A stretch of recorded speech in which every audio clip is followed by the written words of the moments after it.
ہمارے نہیں. آپ پوچھ لیں کسی سے, آپ کسی ایک جس میں ایمان کا ذرہ ہو نا, ذرہ, بچے سے پوچھ لیں کہ آپ نبی صلی اللہ علیہ وسلم کے برابر کسی کو سمجھ سکتے ہیں, صاف منع کر دے, تو وہ بھی کافر ہو گیا. ان کے عقیدے کے مطابق وہ بھی کافر ہو گیا. جو مہدی بھی ہیں وہ بھی سب کافر ہیں. جو یہ نہیں مانتا, جو یہ نہیں مانے گا وہ کافر ہے. دیکھا تو مہذب عقیدے ختم ہو گیا نا. اکثر برابر نہیں تو مانتے. بات یہ ہے, اگر ان عقیدوں کا انکار کر دیا نا, تو کرنا چاہیے. اگر کر دیا جائے تو مہدویت ختم. اکثر برابر یہ ان عقائد کا انکار نہیں ہے. مہدویت تو کھڑی اسی کے اوپر ہے نا, اور پھر بچتا کیا ہے؟ ستون ہی ختم ہو گیا. اساس ہے, اساس. یہی تو آپ کی بنیادیں. پہلا صفحہ سے شروع ہوتا ہے کتاب کا. تصفیت تو بنیاد ہے مہدویت کی. اگر اس کو ہٹا دو تو ختم. پھر کوئی قابل آدمی ہوگا, ہو, کوئی وقت ولی ہوگا, ہو, کوئی اللہ والا ہوگا, ہو, کوئی عالم فاضل ہوگا, ہو. اس سے ہمیں کیا ہے؟ کوئی ایمان لانا تو ضروری نہیں, اس کو کوئی ماننا تو ضروری نہیں ہے, اس کی ہر بات اللہ کا حکم تو نہیں ہے. ہوتے اللہ کے ولی, ہم تو نام تک نہیں جانتے ان کے. اگر ان کے اندر کوئی صلاحیتیں تھیں, اگر ان کے اندر کوئی خوبیاں تھیں, اگر وہ ماہر تھے, تو کوئی بات نہیں, ہوں گے, اس سے انکار نہیں.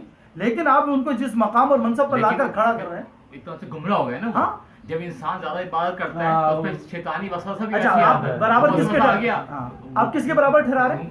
حضرت محمد مصطفیٰ صلی اللہ علیہ وسلم کے برابر. یہ بنیادی عقیدہ ہے میری. لاکھ بولیں آپ کہ یہ ہمارا عقیدہ نہیں, جھوٹ بولیں. اور جو یہ کہہ رہا ہے کہ میرا یہ عقیدہ نہیں ہے, وہ مہدوی نہیں ہے. الحمدللہ مسلمان ہے, الحمدللہ مسلمان ہے. اور اللہ کا شکر ہے, یہاں ہم جتنے بیٹھے ہم سب مسلمان ہیں. اور میں سمجھتا ہوں ہماری برادری کے 95% لوگ جو ہے نا, الحمدللہ اس عقیدے کو نہیں مانتے. اور 5% کٹولا ہوگا کوئی. وہ بھائی سندھی جریدے میں تو یہ لکھا ہے جبرائیل علیہ السلام وہی لے کے آتے تھے اس کے اوپر. ہاں, سندھی جریدے میں دماغی فطور ہے نا, جہاں موقع ملے گا وہاں سے موڑ دیں گے, جہاں موقع ملے گا وہاں سے موڑ دیں گے. جبرائیل علیہ السلام ان پر وہی لاتے تھے. یہ تو چھوٹی بات ہے کہ جبرائیل علیہ السلام لے کر آتے تھے. یہ تو بلا اس سے بڑی بات لکھی ہوئی ہے یہاں پر. ان کی بھی ضرورت نہیں تھی, ان کی بھی ضرورت, وہ تو نبی کو ضرورت تھی محمد صلی اللہ علیہ وسلم کو, مہدی کو تو اس کی بھی ضرورت نہیں. اچھا, اور دیکھیں ہر چیز میں یہ نبی سے آگے کیا کہتے ہیں, تابع تام. جھوٹے الفاظ ہیں, جھوٹی باتیں ہیں, جھوٹے نعرے ہیں.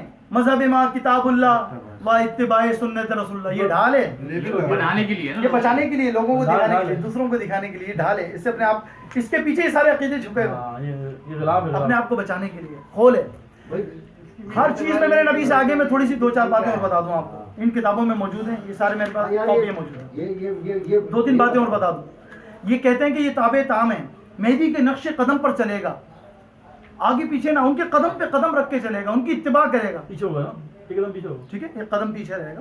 نبی برابر نہیں, تابع تام پیچھے ہوگا نا کہتے ہیں. یہ بھی ایک نعرہ ہے, حقیقت اس میں کچھ نہیں ہے, لیکن عمل اس پہ نہیں ہے. میرے نبی کے خلفائے راشدین کتنے ہیں؟ 4. ایک قدم آگے ہیں, اس میں بھی اللہ کے نبی سے ایک قدم آگے. ان کے 5, ان کے تابع تام تھا نا. اچھا, عمر میں برابری کر لی. جتنی بھی حدیثیں تھیں جو میرے نبی نے بتائی مہدی کے بارے میں, ساری اپنے اوپر چھاپ لی ہیں. بیٹا سید خان کا ہے, بن گیا عبداللہ کا. ماں باپ کا نام اللہ کے نبی نے بتایا مہدی آئے گا, اس کا نام میرے نام پر ہوگا, اس کے باپ کا نام میرے باپ کے نام پر ہوگا, ان کی والدہ کا نام میری والدہ کے نام پر ہوگا. اب ان کے باپ کا نام تو نہیں تھا عبداللہ, یہ تو سید خان کے بیٹے تھے. اس وقت کی کتاب اٹھوا لیں, لکھے ہوئے نام لکھے ہوئے. اس وقت ہر بندہ ان کو سید خان کا بیٹا ہی کہتا تھا, اور ان کی اپنی کتابوں میں بھی لکھا ہوا ہے. بتاتا ہوں. تو اب وہ چھاپ لگا لی, عبداللہ کر لیا اپنا نام فوراً. وہ مہدی بنے جو حدیثوں میں لکھا تھا, وہ بن کے دکھایا, خود ہی چھاپ لیا اپنے پر, تھا نہیں. اچھا, اس نام پہ بھی ایک بات یاد آئی. کسی نے سوال کر لیا کہ بھائی وہ حدیث میں تو آتا ہے, اس وقت بھی ان کی بڑی مخالفت ہوئی, اس وقت کے علماء ان کے سامنے کھڑے.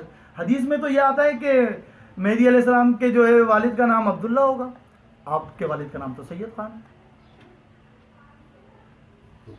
تو ایک دفعہ تو اس کو پی گئے. پھر کسی محفل میں ایک دفعہ پھر سوال کیا گیا تو غصے میں آ گئے, کہنے لگے مجھ سے کیوں جھگڑا کرتے ہو, اللہ سے کیوں نہیں ڈرتے جا کر. کیا اللہ کو اس بات کا اختیار نہیں ہے کہ سید خان کے بیٹے کو مہدی بنا دے؟ یعنی یہ قبول کر لیا میں سید خان کا بیٹا ہوں, تمہیں اللہ کی طاقت پہ بھروسہ نہیں ہے؟